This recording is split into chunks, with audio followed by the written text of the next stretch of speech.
Hey guys, what up, Viper here, and today I want to give you probably the most broken new version on how to play Invokers in this current meta, so let's just get right into it. Now, the interesting cool trick here is, we're not really playing Invokers from the start of the game, we are using a super strong Harbinger opening in just making our early game super stable, and we're beating up all those melee clump heavy teams, Berserker, Fighter, Bulwark, everything like that.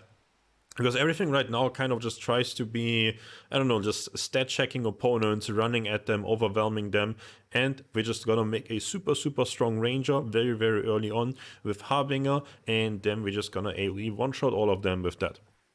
And then late game, obviously the weakness of Invoker oftentimes is it's very hard to get to a spot where they are very powerful, because you want to have a bunch of Invokers, but you also need to have some frontline and some utility and everything. So it's difficult. But if we bring in the Invokers only later on in the game, we just avoid all those downsides that they do have, and we don't have to spend a whole lot of points for doing that, because the only thing we have to do is, well, we sell the Axodon that we play, that's going to be a minus 10 points, and we sell and replay the Axodon to clean off our bonding. Sometimes if we don't even bond the Axodon, if we just bond to Axon, we only go minus 10 points for the stronger early game. Worst case, we go minus 24 points for the stronger early game. Very much worth it.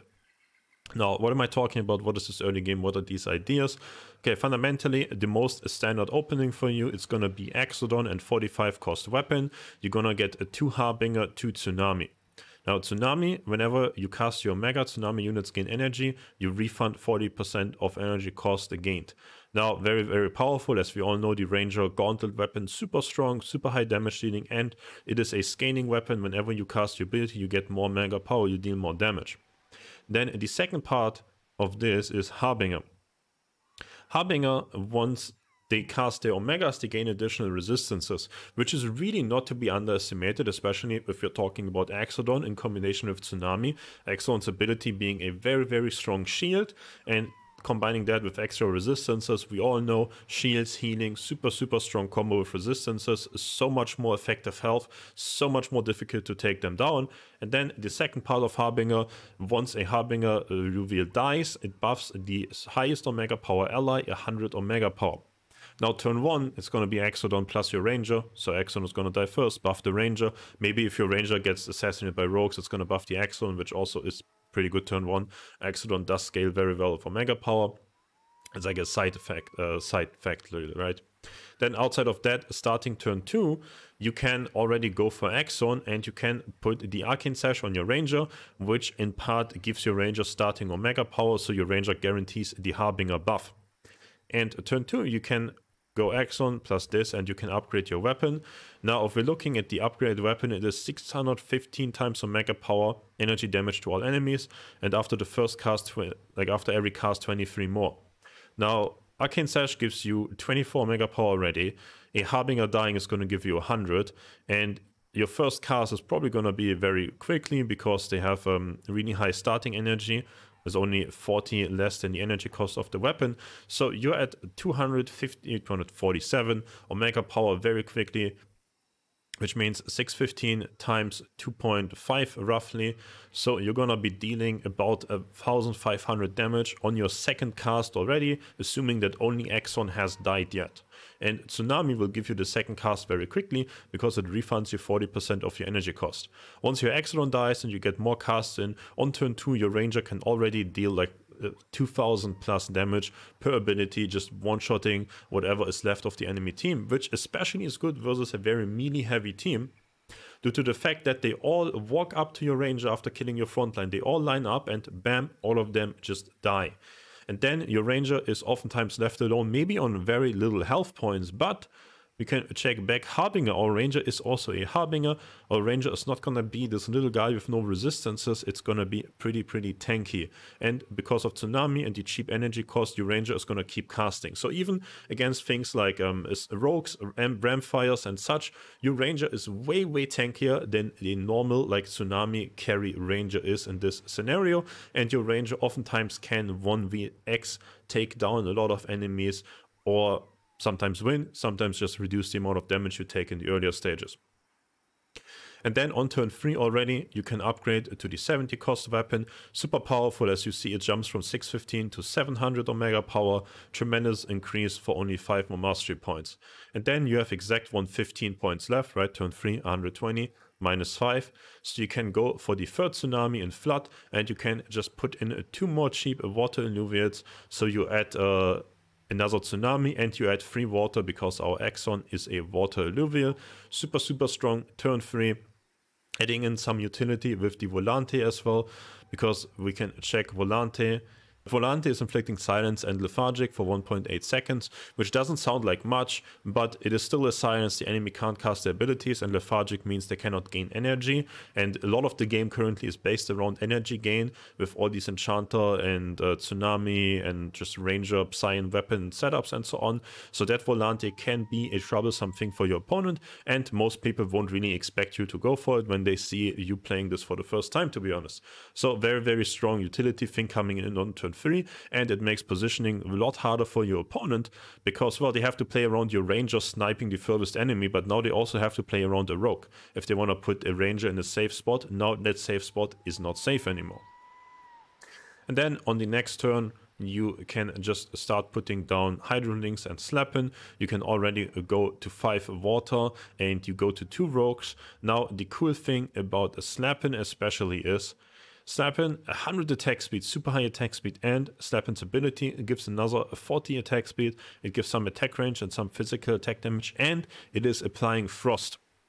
Now Frost, super strong debuff because it reduces the enemy's attack speed and it stacks, and at 9 stacks they are gonna be stunned for, I believe, 2 seconds, and that is better than a normal stun because it is a frozen, I don't know, whatever that means, but frozen enemies cannot gain energy. So for those 2 seconds that they are frozen stunned, they don't get energy from being attacked, they don't get energy from energy regen, from trades, from nothing. Super, super good again in countering a lot of the current things. And also, if you want to compare, for example, stunning a Flood or a Geyser, well, they don't get energy from auto-attacking anyways, so very good to counter those. And then in the next part about a Slapen, and especially putting in Slapen plus another Rogue, we can put these double pure damage or pure attack damage augments on the Slapen, which is 52 and 39 pure attack damage, so that adds up to 91 pure attack damage, and that can crit. Now the 2 Rogue synergy will give you an additional 25% chance and 20 crit amp for Rogue units, meaning you have a 50% chance to do 70% bonus damage. Translating that, every second time you deal around 60 extra pure damage. Averaging this out, you deal about 120 pure damage per attack, and you're attacking during Slapen's ability, which it probably will have permanently up due to 5 water and the attack speed buffs and everything.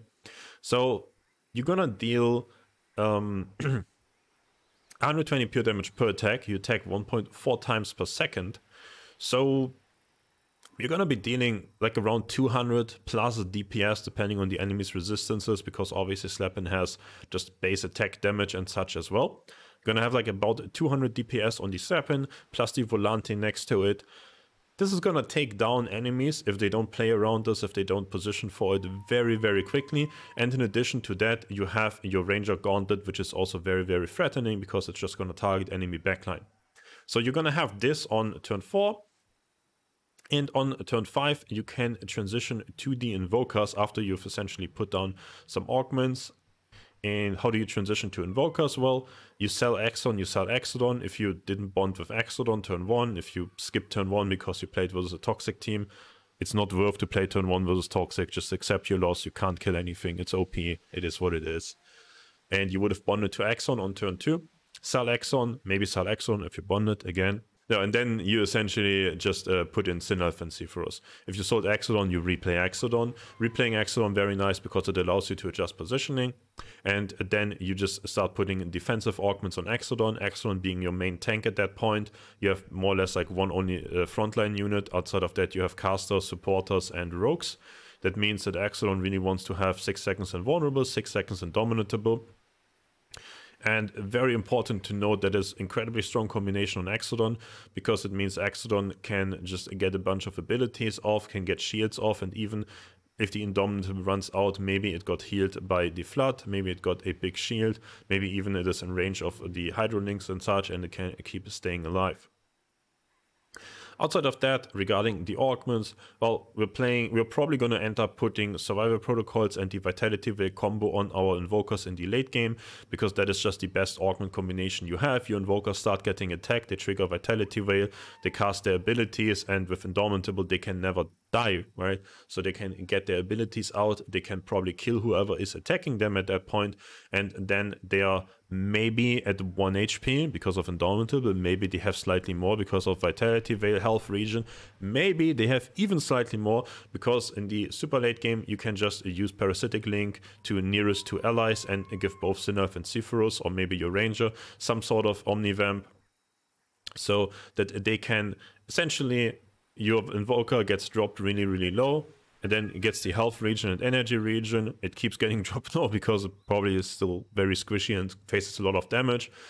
It gets Indomitable, it gets the ability off, but because while they are channeling, they get to 100 energy, they spend it, this might still be active, right? You might still have a few seconds of energy regen of Vitality Veil, and you have a water-based team, so you're going to keep regenerating energy while you're channeling your abilities, which means that oftentimes you're going to go ability and very shortly after second ability. So if you're not at 1 HP from the Indomitable, but you got some lifesteal off from the Parasitic Link, then you will likely get 2 abilities off and probably allow you to just turn the tides, because playing an Invoker team, Sephiroth late game, it's just the ability reads kill 3 enemies, right? Sinnerf's ability reads kill everything that is in my line. So very, very impactful to get those abilities off. Indomitable, Vitality Veil, great combo on Invokers. Outside of that, we have gain energy for your entire team. Well, very good, so your Tsunami start going very, very quick. You get your first Invoker casts out quicker and so on. Just overall very good augment to have in such a team. Also, Hydro Links and Tipo start casting quicker, which means all your just chain casting of abilities starts to happen faster and your opponent can do less about it. And then the last part of this is we play Techno Ranger and Biogenic combo. Now a lot of the game is super, super ability based, therefore the Techno Ranger combo on Tsunami is very crazy, because you cast a very expensive Tsunami ability, you take away a lot of energy from your enemy team, you get half of it refunded, and you cast the next ability super quick again, you take away energy again, just a double value on especially Tsunami Illuvians. Usually want to put this on Axodon because it has a higher starting energy than Flood, and then we combine that with Biogenic Suppressors, which makes it more difficult for enemies to get back the energy we just have stolen from them. So, enough of the theory, let's quickly jump into a game and see how this goes. And here we go. We are playing seemingly versus a Mud Berserker Colossus team, Predator tech for late game, just starting out on Toxic Colossus and always going for Predator late game. It's interesting and never bothering with the Mystic option. Now, Void Energy Reservoir, super insane for a Tsunami-based team. It's certainly gonna go for that. These traits are both unusable. Arctic Dominion is very, very strong augment as well, but because I have Tsunami team, Void Energy Reservoir is just outperforming almost every other legendary augment. Well, Illumination seemingly knows that as well, so he denies that from us. Now, this is one of the matchups where your turn 1 really isn't gonna win, and it really isn't gonna kill anything, so there is no reason to play turn 1. Now, maybe your opponent doesn't go for the Toxic Colossus bonding, maybe they have something else in mind, right? Maybe they go for like a Dagger Ranger, who knows? Sometimes your opponent might do something different, so we just equip the weapons anyways. There's no downside in not equipping the weapons. And the big upside that we have from essentially just passing on turn 1, because we can't win anyways, is we can bond to Exxon instead of Exodon, which is going to save us some points later on down the line. Now, Toxic Colossus opening is very, very difficult to deal with. because it's super tanky, and Null is also gonna crowd control our Ranger. And a second fact that might not be obvious is they don't do a lot of damage very quickly, so they are not really killing our Axon and triggering our Harbingers very instantly. It takes a while. I think it's still fine to play turn 1, you don't lose much of positioning this round. And yeah, sometimes you can just mitigate the amount of damage you take. Some thought consideration to be made about maybe my opponent isn't going for Nala Kellion, maybe my opponent is going for some like Grilla Mankier, for Mankier right plans or Grilla Mankier lines. So we could consider putting our Ranger not necessarily in the back, but I don't think my opponent will go for a Grilla this turn, as it would just be 50-50 on which side I'm standing anyways. So we will just ignore that possibility here. Now my Axon isn't getting focused by too much. Splitting the focus on my front line is pretty bad for me. Because you want one guy to die and then you want the second guy to tank afterwards. Now, our Exodon, well, obviously the tankier one with Tsunami and everything is gonna live longer. Axon dying a second after the ability hits, mitigating the damage it was doing tremendously. Maybe we can kill the Cardulox here, probably gonna kill the Ranger for sure. We can kill this, mitigated a lot of damage. Very much okay to play this turn.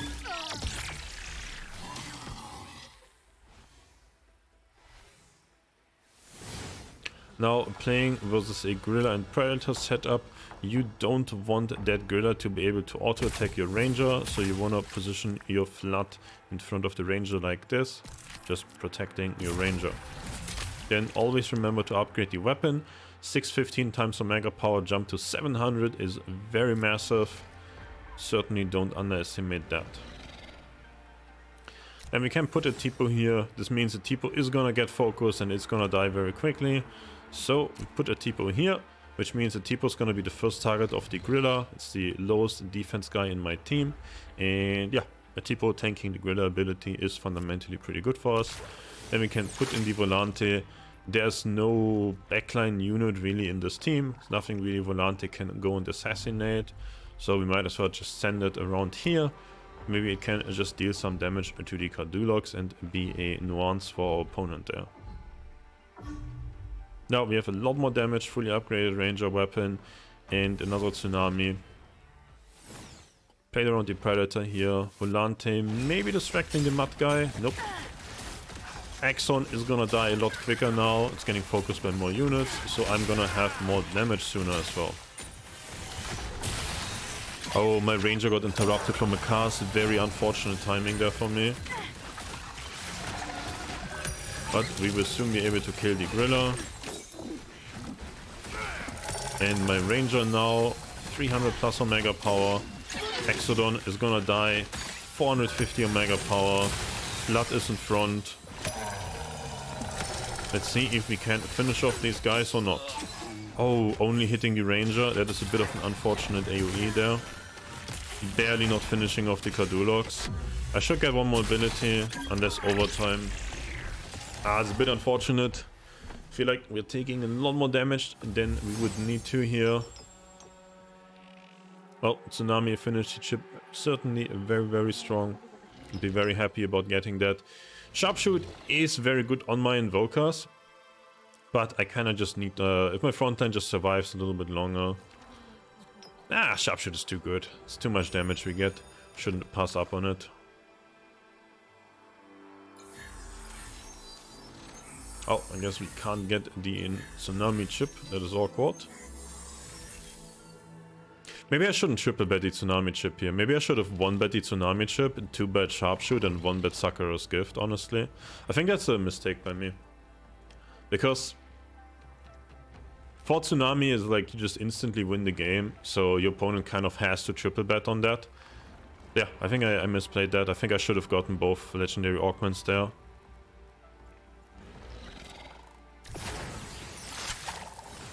Well, yeah, nonetheless, we can go for our links here. want to position the links in a way where it can reach the Ranger, but I certainly want Flood to be the first to be attacked by this guy. And yeah, I would say we go Slapen here, just adding maybe a nuance to our opponent. Now usually you can go for the pure damage on Slapen. I don't think that is doing a whole lot in this matchup though.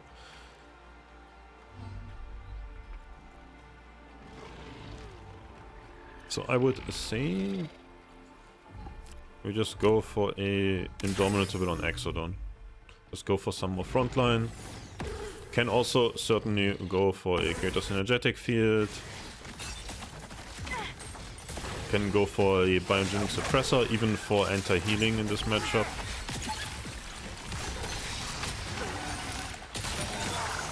But the upside of the Indomitable Augment is that is very good going into the next turn as well. So I'm happy to place it this turn.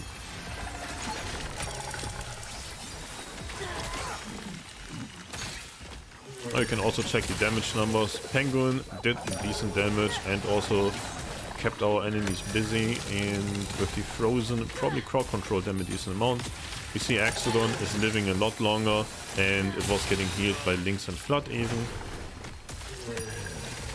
So the difference jumping to 5 water, really huge this turn. Also the Lynx adding even more energy regen to my team, which is adding a tremendous amount of damage.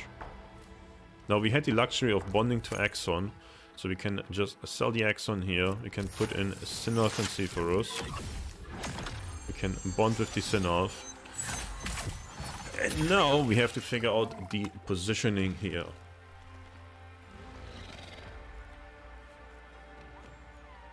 Which is certainly not easy. It looks like, because we're gonna get jumped by Predator on this side, that my Synarth probably wants to be here. And I guess we can put Zephyrus here. It's gonna get stunned, that's a bit annoying. So we are probably putting the Zephyrus in the back. Then we could reposition Exodon this turn. You could also just add Indomitable Augments to our Invokers. I think I want to reposition Exodon next turn, because if I reposition it this turn, it's kind of lining up very poorly with the points that I have.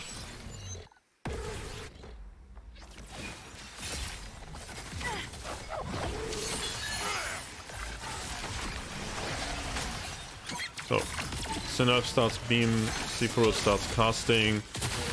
They're already 300, 237, 237 on mega power.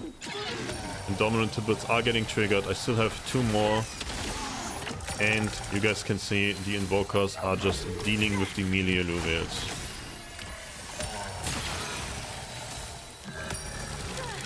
Very close fights nonetheless, because incredibly tanky and hard to take down enemies. But Invoker is just scaling more than 600 omega power.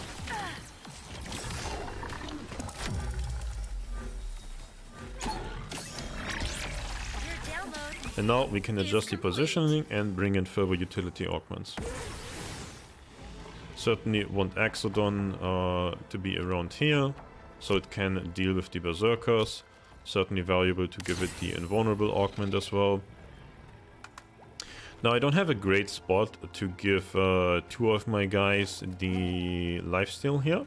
That's just how the positioning in the earlier turns has worked out. So what we can do here is we could do for 40% lifesteal on Zephyrus. We can also here check how much healing is the enemy team actually doing. But fundamentally, I would say we just do the standard lines, Vitality Veils on the Invokers with the Indomitable combo. And then 68 points left. It's a bit awkward, good to go double 30 cost augment. I don't really have 2 good 30 cost augments to play. I think I want to play one of these for sure. Give my team more energy, and we could consider repositioning. Not really much to be done with repositioning here. So we will probably just let it be. Save the 28 points for next turn. So we can maybe do an entire positioning, switch to the other side or something crazy like that.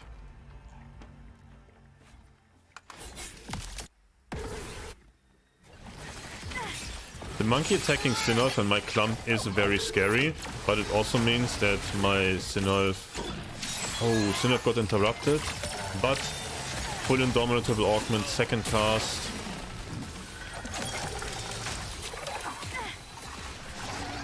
Looks very difficult to finish off a monkey, actually. Hey, my Sephiroth was just... What happened to my Sephiroth there? It looked like it was just sitting there doing nothing. That was a bit weird. But I think we eventually pushed through.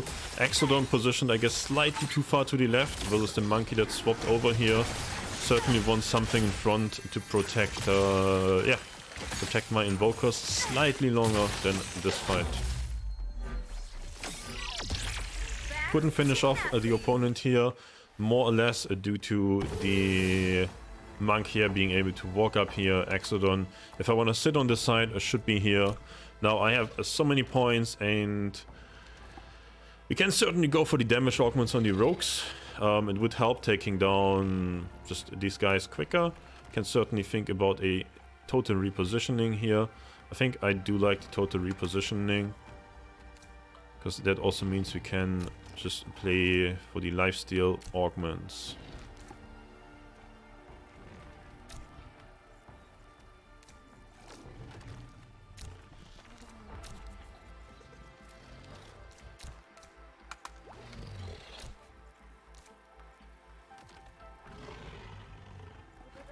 A Tipo is always like a bit awkward.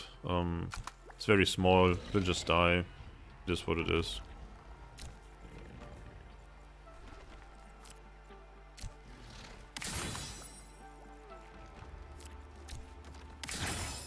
Tipo away a bit.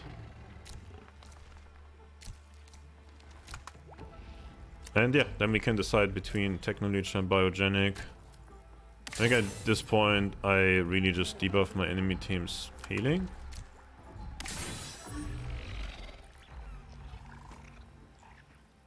And yeah, we have the Indomitable frontline here, Indomitable frontline here. I should have moved my Axodon further to this side if my opponent would have stopped Berserkers here trying to anticipate my move.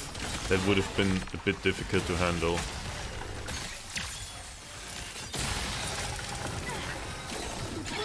Finished off the Griller already, Axodon did die, Mankia is still alive, but I should have good angles here.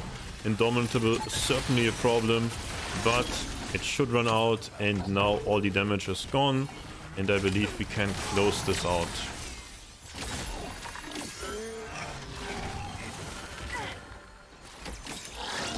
And this is how it is done.